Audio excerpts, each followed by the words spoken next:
In this video, we're going to show you how to add a Vimeo video to LearnWorlds in just a few simple steps. Whether you're a beginner or looking to optimize your online course, you'll want to stay tuned for the best tips on making your content more engaging. By the end, you'll not only know how to add Vimeo videos to LearnWorlds, but also discover a great alternative that could be even better for your needs. Now, the first thing you want to do is log into your LearnWorlds account. Once you're in, navigate to the course where you'd like to add your Vimeo video. Make sure you're in the course editor because that's where the magic happens. Next, look for the section where you want to add your video. It's typically going to be in the content area. You'll need to click on Add a new lesson, or go to an existing lesson where you want your video to appear. LearnWorlds allows you to upload videos, but with Vimeo, it's just a little different because Vimeo videos are embedded rather than uploaded directly. Once you're in your lesson, click on the Embed option. Here's where the real work begins. Go over to Vimeo, find the video you want to add, and copy the URL from the address bar. When you're back in LearnWorlds, paste that Vimeo URL into the Embed field. LearnWorlds should automatically pull the video details. The next thing you need to do is adjust the video settings if necessary. This includes setting a thumbnail, enabling autoplay, or even adding captions.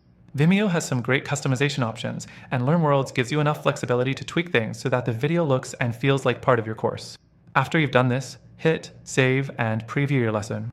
This is key. Sometimes you'll need to adjust the settings to get the video working seamlessly with LearnWorlds.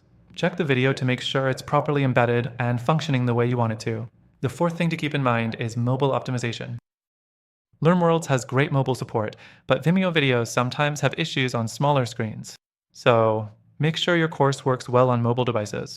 Test it on a few different devices if you can.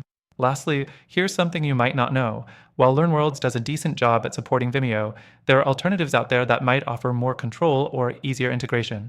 Some platforms let you upload videos directly to the platform without relying on third-party embeds, which can sometimes cause issues. So if you're looking for an alternative that's better optimized, stick around because I'll tell you more about that in just a second. Now, for those of you who are curious about LearnWorlds, I have to mention that it does offer some solid features for course creators, but if your main goal is ease of use and greater control over video management, there are platforms that might work even better. In fact, I have an exclusive link for you that provides an extended free trial to the software, plus some added benefits that are only available for our viewers. But if you're after something that simplifies things even more with direct video upload options and doesn't rely on embedding, you'll want to check out these amazing alternatives. So, don't forget to use our link for the best free trial and exclusive perks, and I'll make sure to leave those alternative suggestions in the description below for you to check out. Keep watching until the end for more details on which platforms can truly give you a smooth experience without the headaches.